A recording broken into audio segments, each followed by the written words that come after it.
حیات الصحابہ میں 3 عنوان حضرت کے بڑے اہم ہیں۔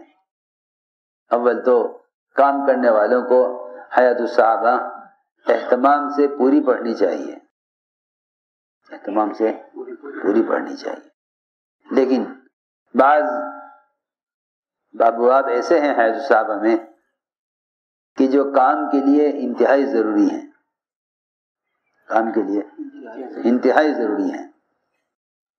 سب سے پہلی بات تو یہ ہے کہ اپنے ساتھیوں کے احوال کا تفقد کرنا چاہیے،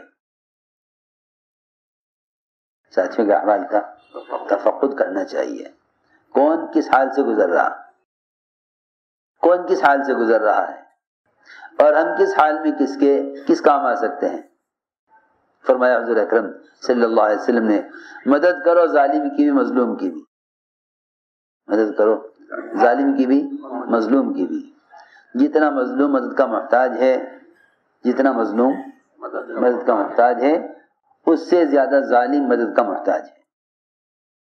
جتنا مظلوم اس سے زیادہ کیوں؟ یہ کیسے ہو سکتا ہے؟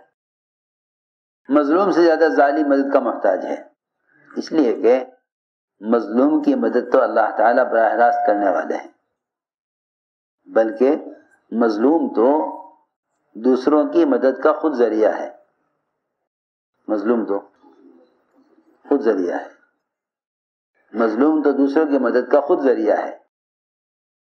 فرمایا تنصرون وتجبرون بضعفائکم، سمجھے کہ تم میں جو کمزور ہیں اور مظلوم ہیں ان کی وجہ سے تمہاری مدد کی جاتی ہے۔ ظالم کو مظلوم سے زیادہ مدد کی ضرورت ہے، اس لیے کہ مظلوم کی تو اللہ خود مدد کرنے والے ہیں، مظلوم کی اللہ خود مدد کرنے والے ہیں، لیکن ظالم کو اس لیے مدد کی ضرورت ہے کہ اس کو ظلم سے روکنا، اس کو ظلم سے روکنا، اس میں ظالم کی مدد ہے، مظلوم کی مدد ہے۔ ظالم کو ظلم سے روکنا، اس میں ظالم کی مدد ہے اور مظلوم کی مدد ہے، کہ تم ظالم کو ظلم سے روکو، اس میں دونوں کے لیے مدد ہے۔ فرمایا کہ مدد کرو ظالم کی بھی مظلوم کی بھی۔ صحابہ کرام کا ایک معمول یہ تھا کہ وہ اپنے ساتھیوں کے احوال کا تفقد کیا کرتے تھے، کون کس حال سے گزر رہا۔ عمر رضی اللہ تعالیٰ عنہ کسی بھی گھر سے اچانک کھانا منگوا لیا کرتے اس کے گھر کا حال معلوم کرنے کے لیے کہ اس پر کیا گزر رہی ہے، اس پر کیا گزر رہی ہے۔ ہم ساتھیوں پر صرف تقاضے ڈالنا جانتے ہیں، ان کے احوال کا تفقد نہیں کرتے۔ عمر رضی اللہ تعالیٰ عنہ کس طرح سے تفقد احوال کرتے تھے۔ عمر بن سعد جب 1 سال تک حمص سے انہوں نے کوئی خبر نہ دی تو عمر رضی اللہ تعالیٰ عنہ نے اس خیال سے کہ شاید اس کے گھر کا حال کیا ہوگا 100 دینار دے کر بھیجا حارث کو کہ ان کے گھر میں رہ کر ان کا حال معلوم کرو کہ ان کے گھر میں فاقہ ہے یا ان کے گھر میں کھانے کا انتظام ہے۔ اسی طرح عمر رضی اللہ تعالیٰ عنہ کسی گھر سے کھانا اچانک منگوا دیا کرتے دیکھنے کے لیے گھر کا کیا حال ہے۔ اگر کھانا آپ کے معیار سے بڑھا ہوا ہے تو تربیت کی ضرورت ہے، کھانا آپ کے معیار سے گھٹا ہوا ہے تو مدد کی ضرورت ہے۔ یہ تفقد احوال، تو یہ تو کام کرنے والے ساتھیوں کا تفقد ہوا، ورنہ ابو بکر عمر رضی اللہ عنہما ان دونوں کے درمیان اس بات کا مقابلہ ہوتا تھا کہ کسی بیوہ، یتیم، مسکین، پریشان حال کے کون زیادہ کام آئے۔ ایسے 3 عنوان قائم کیے ہیں۔ ایک احوال کا تفقد کرنا، ایک ہر ایک کے ساتھ معاملہ اس کے ظاہر کے اعتبار سے کرنا، ایک جو کام کر رہے ہو اس پر نظر رکھنا، اور چوتھی بات ضروری میں آپ سے عرض کر رہا کہ کام کی تعمیر کرو بجائے کام کے تعارف کے،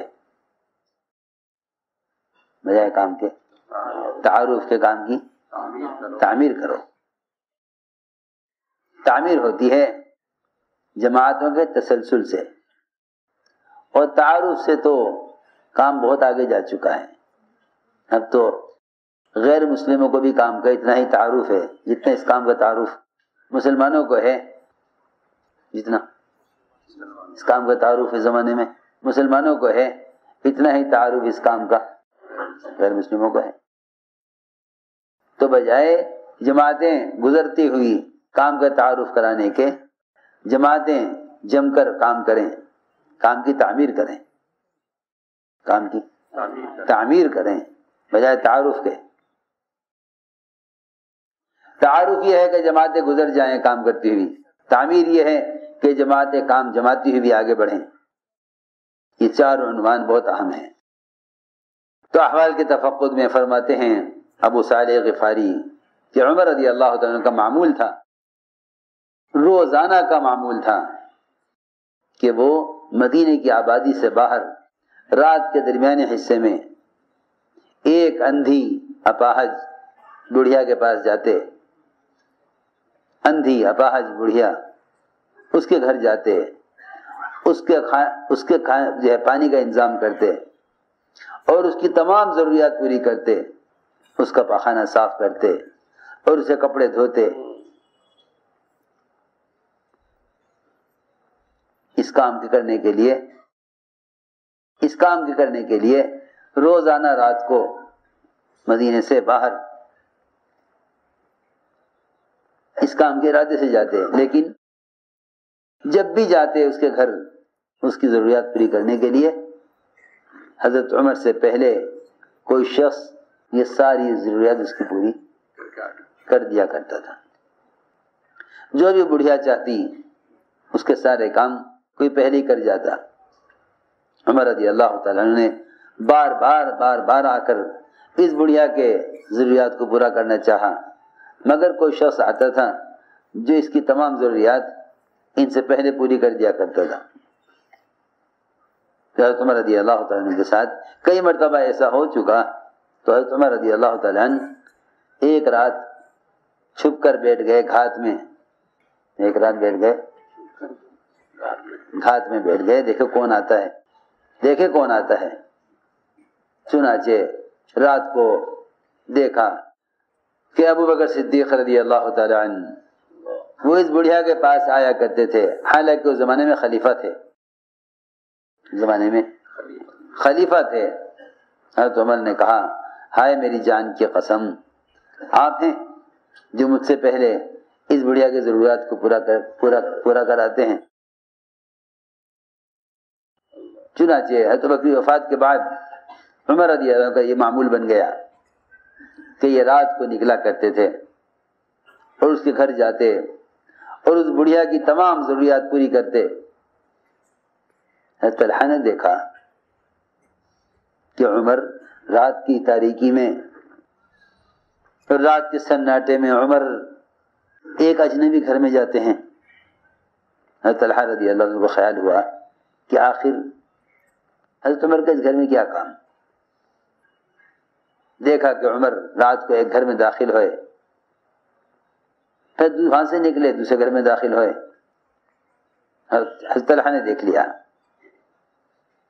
صبح کو طلحہ رضی اللہ تعالیٰ عنہ اس گھر میں گئے. اچانک دیکھا کہ اس گھر میں تو ایک اپاہج بڑھیا اندھی وہ بستر پر پڑی ہوئی ہے. حضرت طلحہ نے پوچھا بڑھیا سے کہ یہ کون آدمی ہے تیرے پاس آتا ہے، کیا بات ہے، کیوں آتا ہے یہ آدمی؟ بڑھیا نے کہا کہ یہ تو میرے پاس بہت زمانے سے آتا ہے. یہ تو میرے پاس بہت زمانے سے کئی سال سے آتا ہے اور میری تمام ضروریات پوری کر دیتا ہے اور میری ہر حاجت پوری کرتا ہے اور میرا پخانہ صاف کرتا ہے، میرے کپڑے دھوتا ہے. حضرت طلحہ نے کہا یہ بات سن کر کہ اے طلحہ تجھے تیری ماں گم کرے، تو عمر کی لفظش تلاش کرنے نکلا تھا کہ کہ ہم اس گھر میں کیوں آتے ہیں؟ دوسری بات یہ ہے، دیکھو بھائی، کام کرنے والوں کو چاہیے کہ اس طرح چلیں اور کام میں ایسے یکسو ہو کر چلیں کہ جس سے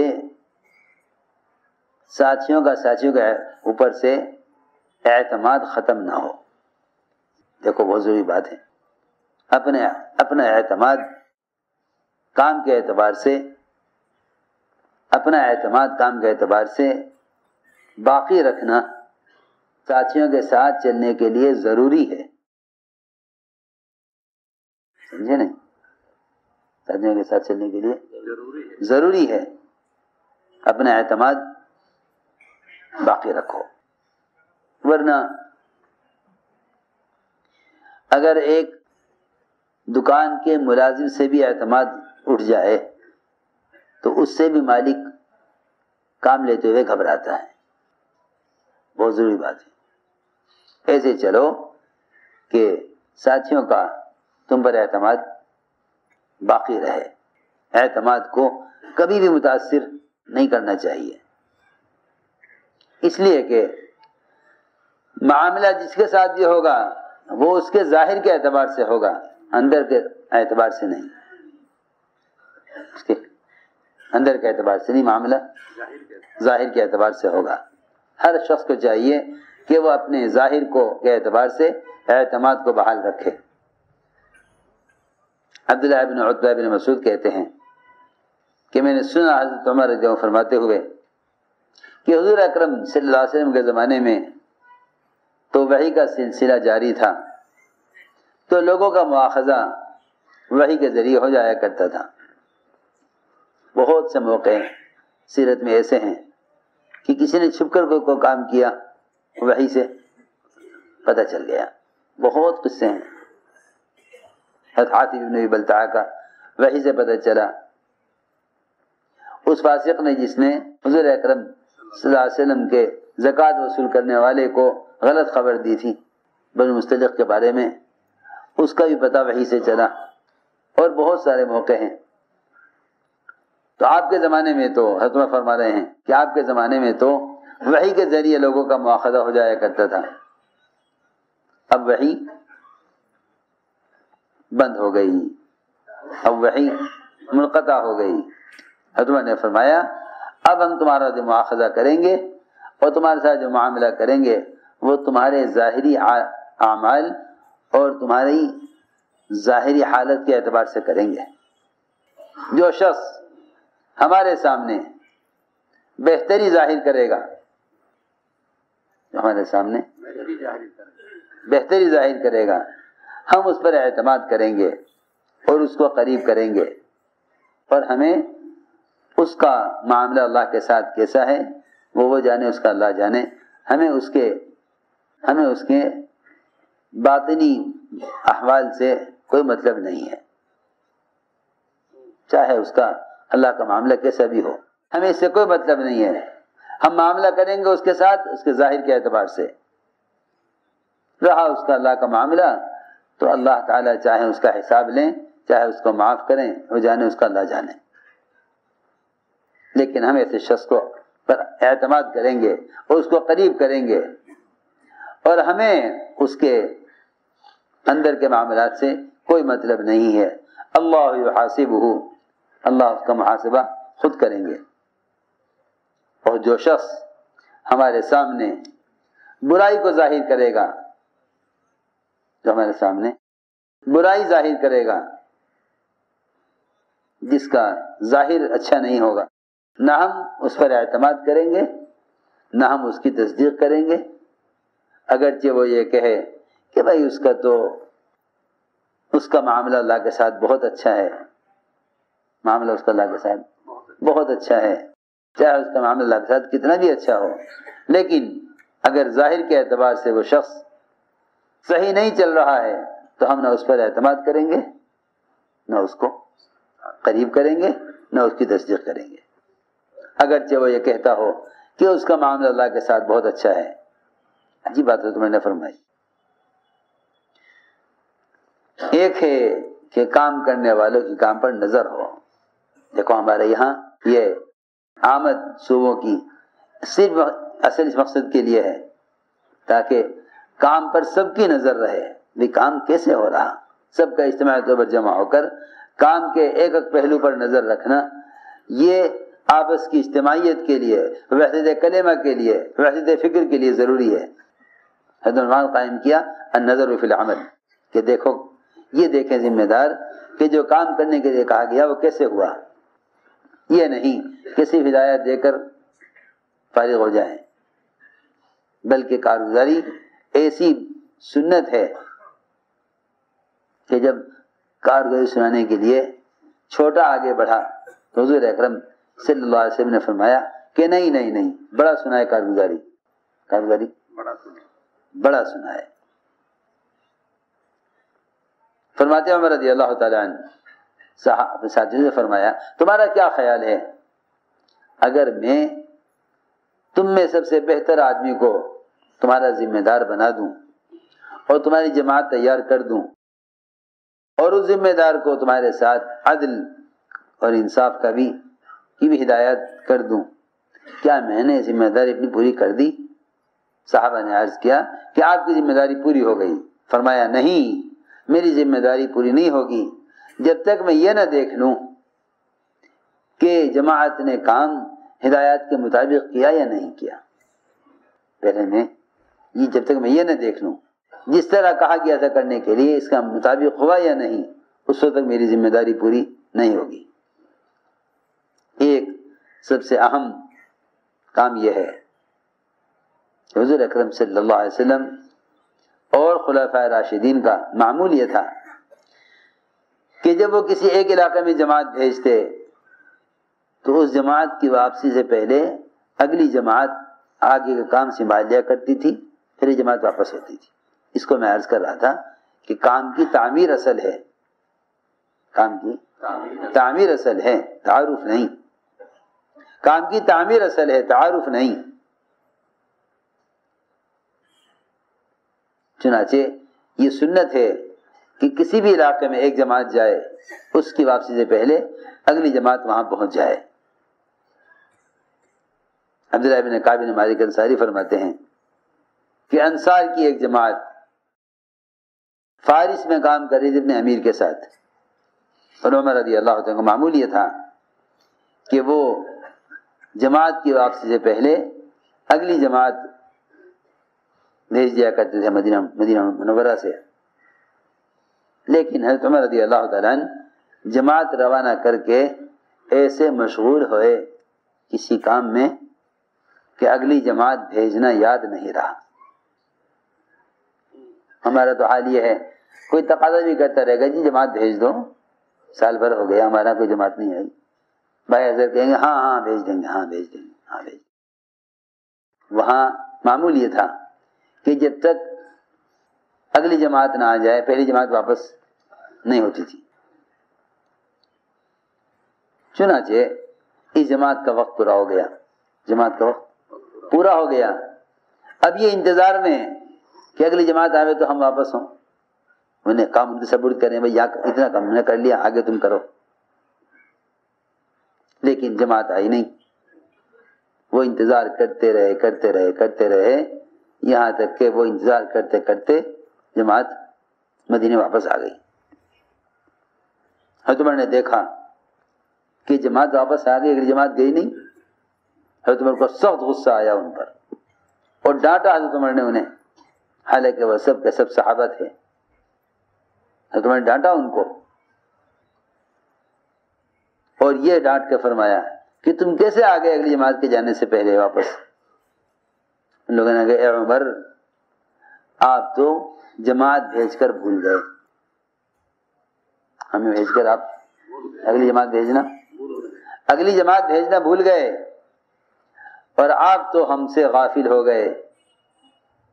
اور اے عمر, آپ نے حضور اکرم صلی اللہ علیہ وسلم کا وہ طریقہ چھوڑ دیا جس کا آپ نے ہمیں حکم دیا تھا. یہ جماعت نے حضرت عمر سے کہا کہ آپ نے وہ طریقہ چھوڑ دیا آپ نے جس کا ہمیں حضور اکرم صلی اللہ علیہ وسلم نے حکم دیا تھا کہ ایک جماعت کی واپسی سے پہلے اگلی جماعت علاقے میں پہنچ جایا کرے، کیونکہ حضور اکرم سے معمول یہ تھا کہ آپ جماعت کی واپسی سے پہلے جماعت روانہ فرما دیا کرتے تھے۔